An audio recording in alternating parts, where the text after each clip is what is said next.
people voted because they wanted to get rid of all illegal criminals.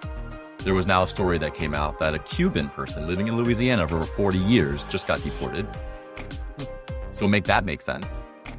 Welcome to another episode of Out Loud and Laughing. Get ready.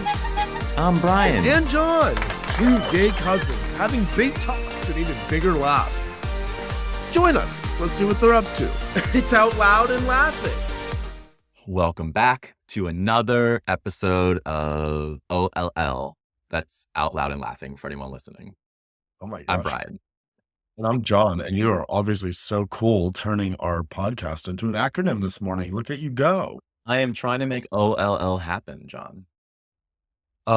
You are making it happen right here, right now. And Right all here, of right our now. listeners are going to be like, hey, do you guys listen to ol&l? LOL. How are you, Jon? In my own world, and by that I mean like just me, my brain, and my house, we're great. You open that door and it's not so great. How are you doing with all the state of affairs in the world right now? You mean all the shit that's happening in this world? I am doing, we're okay. You know? We're gonna be okay. I have faith. I have faith in humanity. I will say this before we get into the granularity of all this and sort of the grittiness of all this, that one thing that I've learned or that I've sort of picked up on from patterns of history is the resiliency of humanity. And even in the darkest times, world wars and awful events such as like the Holocaust and other genocides that have happened in the world, Syria, Rwanda, these places have turned really dark days into opportunity. And I think that that's where we're at right now. We have been met with a really undeniable force right now. I think that the administration that's sitting right now in the United States of America is one that is ruthless, is one that doesn't exhibit, one that doesn't make us feel very good. And I think that is sort of what we want to focus on today here is what's going on, how it impacts us directly on a day-to-day basis. And I'm sure you, Bryan, and then also our listeners are also, feeling their feelings, regardless of what side of the aisle you sit on. You're either repulsed by what you voted for, which is what I hope is how you feel, because it's how the rest of us feel based off of what's happening. I feel like I've been talking for a minute straight. I'm going to pass it back over to you, Bryan, and hear what you have to say about it all. No, I think you're completely spot on. I think anyone that didn't vote for this man is almost of the camp of I told you so, but feeling that pain. And then anyone that did vote for him, I truly do hope that there's some regret there.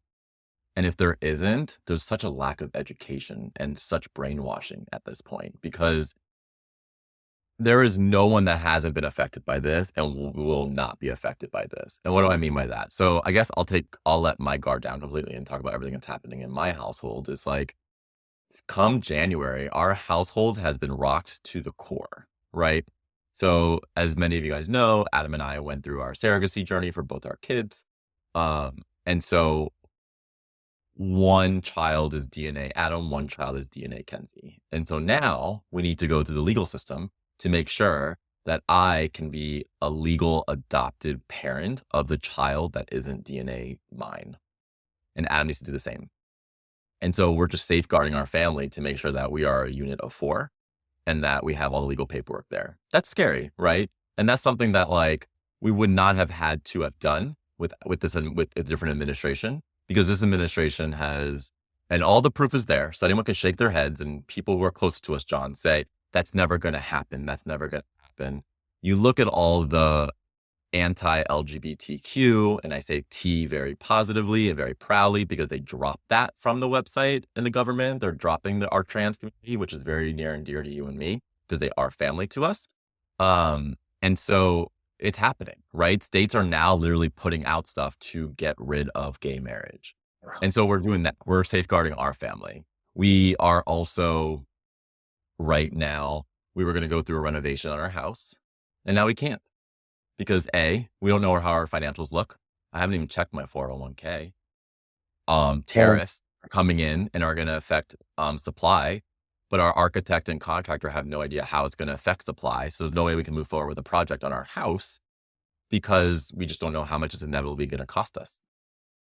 So now our house that we wanted to stay in and grow our family in now is a big question mark, You know, right? that piece particularly, I think, broadly expands to To many everyone, to everyone. Exactly. financial, right? I want to jump back to what you opened with about the direct hits on your family.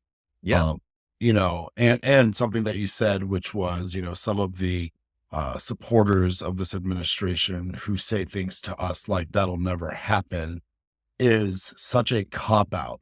And you also mentioned something about being uneducated. This administration partnered with the Heritage Foundation, who has been an advocate for changing families in this country or keeping traditional families in this country safeguarded. And I say safeguarded, and that's actually a stupid word. Um, uh, keep the patriarchy alive. We'll put it that way. Hmm.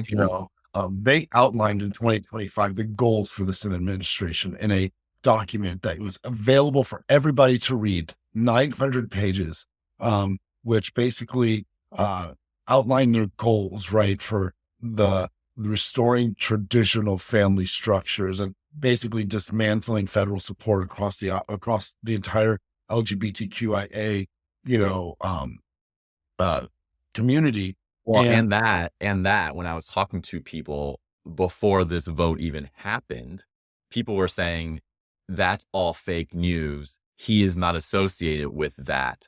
He is not associated with Project 2025. And all of us were raising the alarm saying he is. You guys are being duped. yeah, And they still are being duped because, sorry to cut you off, but that just, boils my blood. you're not cutting me off. You're adding significantly to the conversation. We have to be mindful that people who are telling us that this won't happen. Let me tell you right now, as of April in 2025, there have been numerous states who have passed and are still considering passing bills restricting transgender rights, LGBTQIA rights, healthcare access. We're talking about participation in community activities and the use of public facilities. These are the conversations that are being had right now. And for somebody to say, this won't happen, you have no reason to worry. These are the reasons why we have made such strong stances around people in our life. Because it just sounds so tone deaf. It is. Just as of March 28th, Utah being the last state that is sort of like in the headlines as we record this in this point in time, where now they're discussing removing pride flags in government buildings. Well, let me tell you It what. passed. I believe it passed. Yeah, yeah, Yeah. and any dismantling of diversity and equity and inclusion, which has also become a big buzz term, DEI.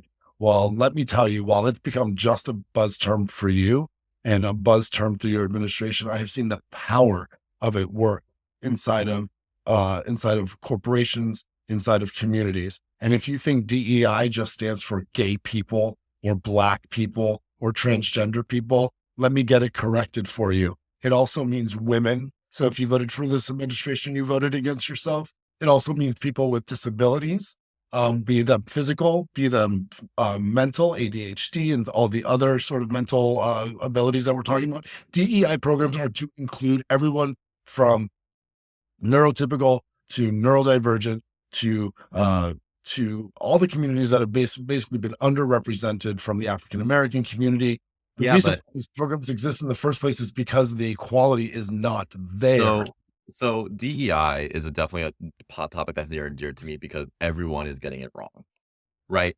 Everyone's getting it wrong. DEI is not about putting someone who is unqualified in a position just because of their skin color or sexual orientation.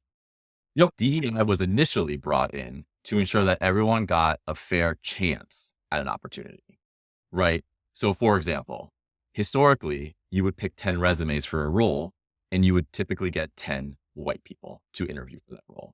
DEI was saying, let's bring more people in to interview for that role. They still needed to earn that role. They still needed to interview. They still needed to have the qualifications. But what we were saying is everyone has a different road to get to those qualifications. Let's just give them a fair seat at the table to try and get those jobs. Now, with that said, what happens now, and people closest to us, which we're not going to name names, will say, oh, well, that Black person just had that job because they had DEI. When you look at the qualifications of that person was qualified, they fought hard, and they got their seat and they earned. Now, if you talk about DEI giving people jobs that they don't deserve, you can absolutely point that to all the white people in the administration today. None of them have a resume. None of them are qualified. So if you want to talk about DEI being unfair, that is exactly what's happening. Is now what we're saying is we are scared of Black people, of gay people, of women coming into power. So now what we're doing is we're just going to continue to give white people who are unqualified very senior roles, not because of DEI, because we are scared of these communities, quote unquote, taking over. And what's so so ironic to DEI, me, go ahead. what's so ironic to me also is how, with this idea of white people, I'm going to put it out there, white people protecting sort of where they are today and where they stand today from sort of a class geodemographic lens.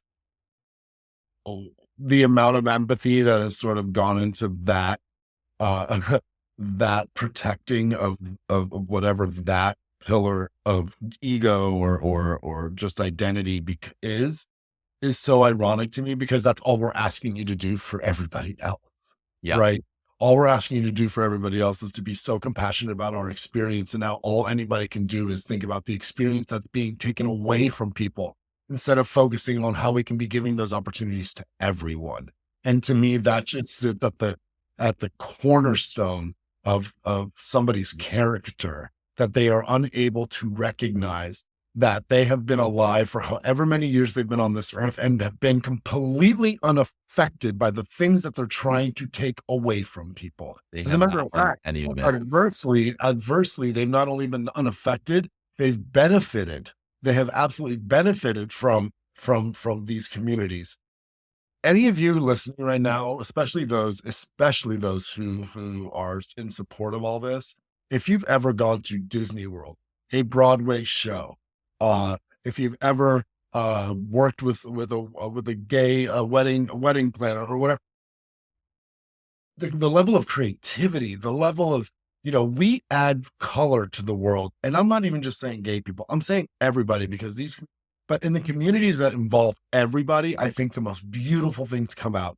Please tell me right now what's coming beautiful out of this administration. They are brainwashing, they are cooing, they are stealing right under our noses, and everybody is just like, yeah, but we don't want a transgender girl playing sports. It's a little bit numbing. I think especially because you and I have people who are very, very close to us who have made that decision and to vote for this person. And I think you brought up all the right points. I think what's interesting is that there's now proof in what's been happening. There is now proof that everything that was said was a lie. Everything was extreme beyond what was promised. People were voting to bring down egg prices. They're literally being tripled. People voted because they wanted to get rid of all illegal criminals. There was now a story that came out that a Cuban person living in Louisiana for over 40 years just got deported. So make that make sense. So what's happening is it's going completely extreme and everyone's been duped and lied to. And I guess my biggest question, Jon, that I would love to really dive into, because you and I can bitch for hours about this because we are hurt in so many different levels, is where do we go from here? Because you and I have a lot of people who are closest to us who made this decision. And I've been thinking about it a lot. And obviously it has created some space between us in those relationships, whether they recognize it or not. You and I question, can I talk about this? Or should I make the call today? Because I don't really know if I want to talk to this person about how they made me, how their one vote, even though they think it's just one vote, how it's affected my life. And I've given so much thought to it. And I just want some of these people to call me and say, I made a mistake. And I don't see any of that empathy coming our way to be like, now that we see this and how much it's affected you, and you mean so much to me, I made a mistake. Because I don't know if they think that, but I want some of the people who are closest to me just to recognize like, fuck, this is hurting you.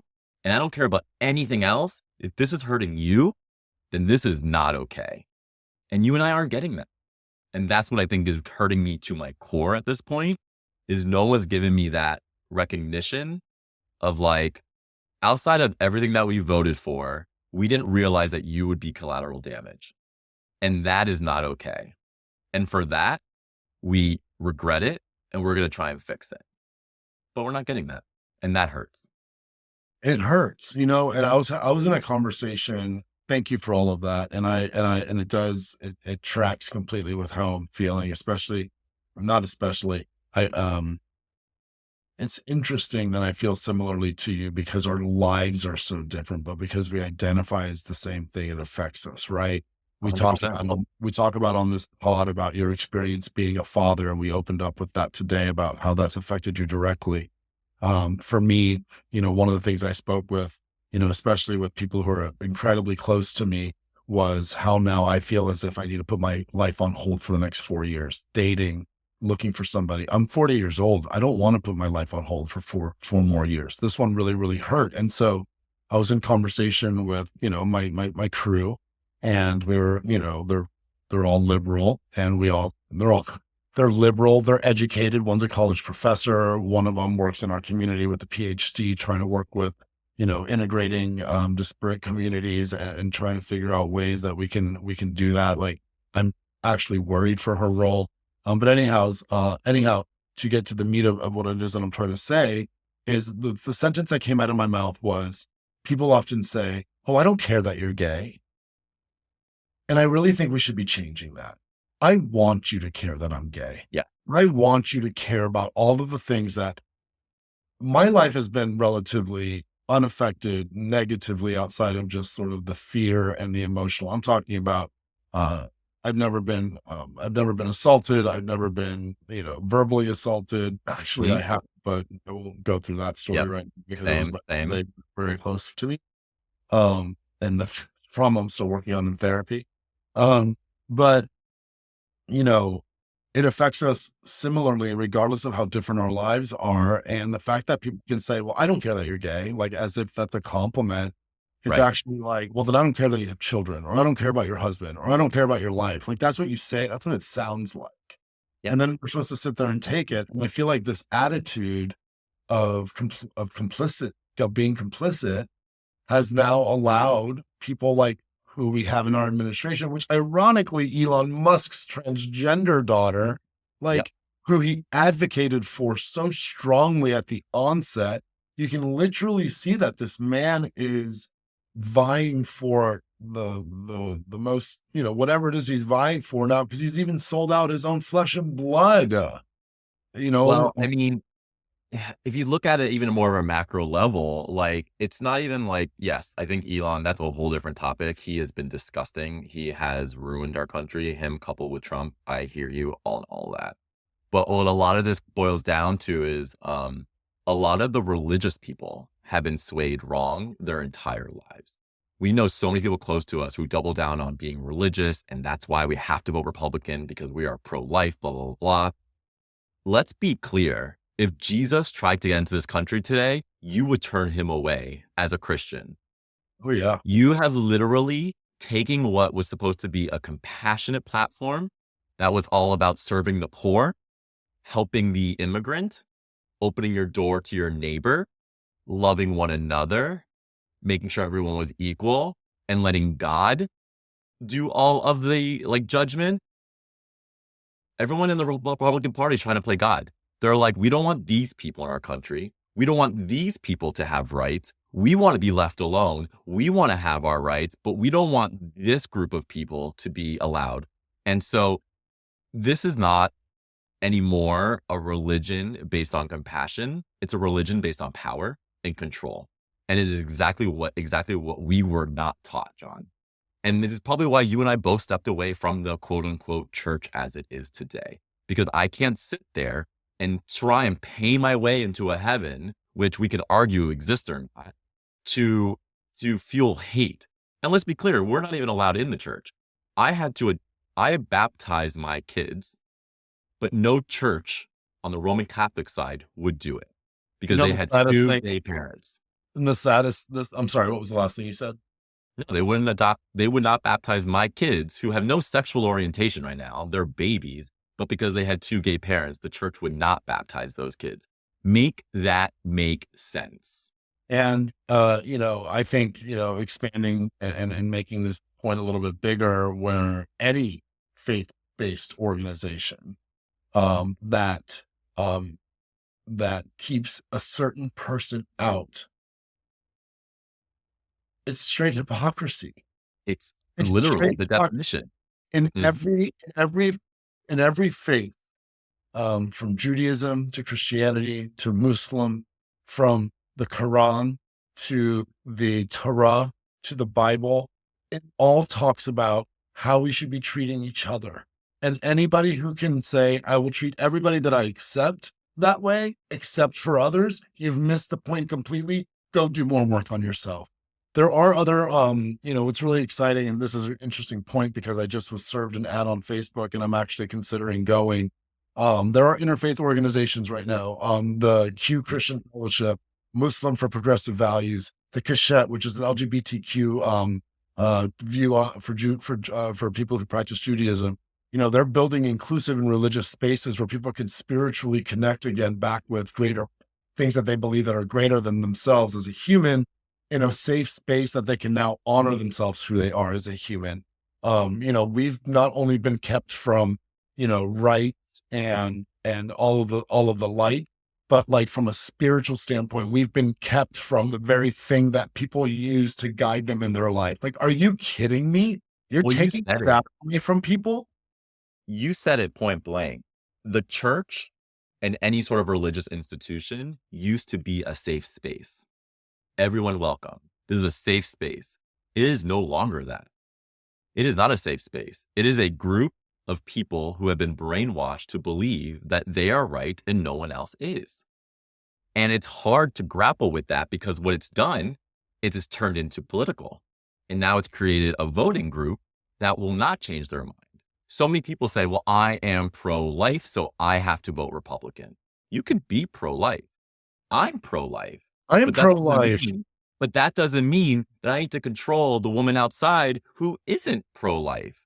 Why is it my job to control what she does with her body when that's God's job? If you want to say that God's going to judge her, then let God judge her. We should not be telling anyone what to do with their lives and how to live it.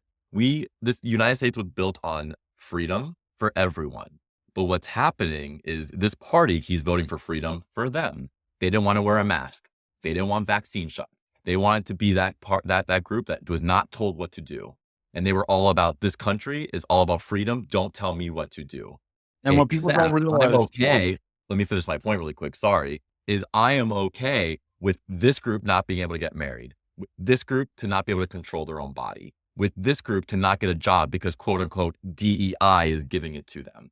So you can't have it both ways. You can't say that you're helping this country. You're helping you in this country. You're not helping this country. You're making this country a place where a big majority of people now feel isolated, marginalized, and not in a place where they can feel safe.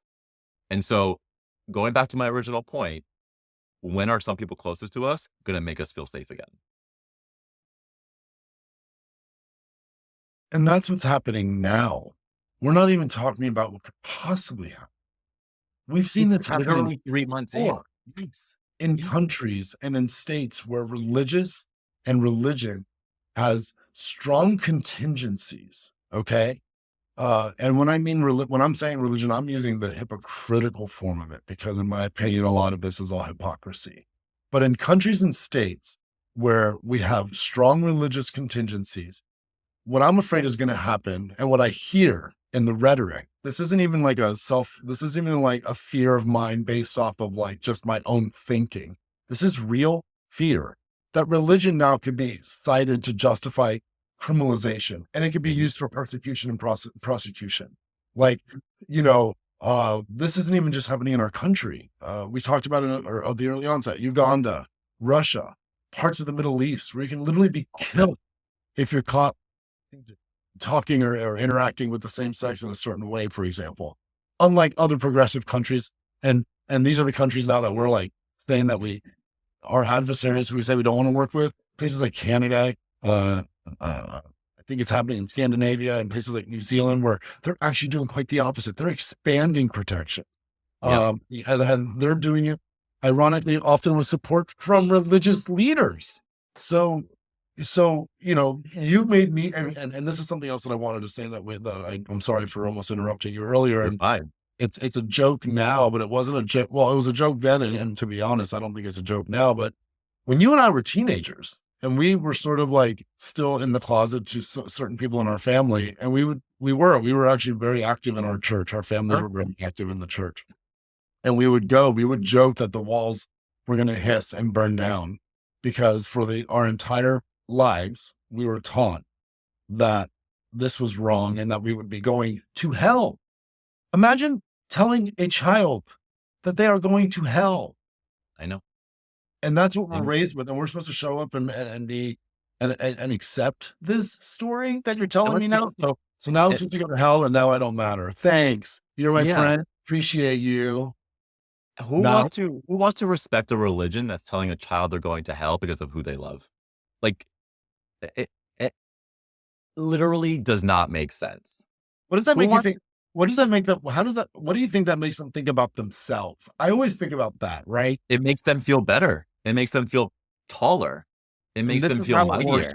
This is how it works, folks.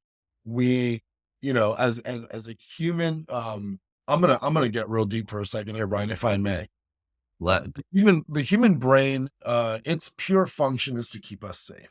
Okay. Because we've had technological advances, we've been able now to sort of subsidize safety for creativity and advancements in technology, right? We no longer had to worry about being eaten alive by a saber-toothed tiger because we made fire, on and on and on and on. Fast forward to 2025, right? In doing so, when we are isolated or when we feel alone, that incites fear. That just brings up fear in the body. The same fear that you would feel if you were about to get, again, attacked or eaten by a saber-toothed tiger. Think about that. Put yourself in those moccasins. I don't know what type of shoes cavemen wore, or if they had shoes. Those are very nice shoes. Put yourself in that position and imagine what it would be like when that would just be very, very fearful, right? And so you take that same feeling, you put it in 2025 when you say a transgender boy who identifies, a cisgender boy, transgender female, identifies as a female and wants to play on a girls' sports team, which is less than 1%. Okay. So we're talking. It's less than 10 people. It's less than 10 people. Let's say that. So that's like 0.0001%, if anything at all, if it even registers on the Richter on the population census. But, there are ways to have these discussions that I feel aren't so isolating. And if it is fear that people feel, which is what I think is what drives a lot of this, because again, people people with low self-esteem who are unable to identify with the broader community and they sort of just jump on the bandwagon, that is weakness. That is a pure sign of weakness. And as a country that leads in so many ways, it is so interesting to me that there are, I think Americans generally, and I'm going to put it out there, Americans are opportunists, and we're sort of like lazy in the sense that we don't want to think. We want the world to be easy to us. Cut the taxes, cut this, cut that. It's like, we should be a country, whatever happened to the conversations that we had from some of our great presidents about That's not what you do for your, you know, everything. Brian, what's the saying? What did JFK say? That's Ask not not what you what do for your country, but what your country does for you or something. exactly. And for some people who Yeah, are, and for some people who are indirectly in our family, the things that this country has done for them, elevating them out of immigration, allowing them the opportunity with education to raise us with privilege and with access. They forget the amount of work that it took for them to get there. Meanwhile, yeah, everybody was trying to keep them down as well. And now somebody who's been in Louisiana, who shares the same Cuban and cultural affiliation, has now been kicked out of this country for what? yeah. I think, and I know we could talk about this for hours, but I think for anyone listening who is angry, good, be angry. I think if you have people closest to you who voted for the other side and you feel angry about that, good, feel angry. And you also are welcomed a conversation. And I think at some point, Jon and I are as well. And I think if someone is okay with us being collateral damage to their decision, then tell us that. Man up and tell us, no, we actually are happy with what's happening. Say that. And if you're not happy with what's happening because of us being collateral damage, then also tell us that. Because what we are sitting here doing is wondering. And I'd rather know where we stand on your relationship journey. Are we important enough for you to actually be upset that you made this decision? Or are you happy with it? I think we deserve the answer either way. And I think anyone listening that also wants that also deserves that. And I'm just gonna leave it right there for me. And may I wrap it up on somewhat of a Please. more positive note? You asked me early on, what can we do? Hmm. We can have hard and honest conversations with those who we love the most. And what I ask is, when we do have these conversations is together, we listen and we don't wait for our turn to talk. We listen. We don't we don't offer false solutions in the face of a very scary administration. We listen. In terms of what we can do, what I can do, and what I am actually doing is I've gotten back out into my community. I am not a politician, but I am somebody who cares a lot about people. And I think that that's at the heart of politics. The Latin root itself is of people and a body of people.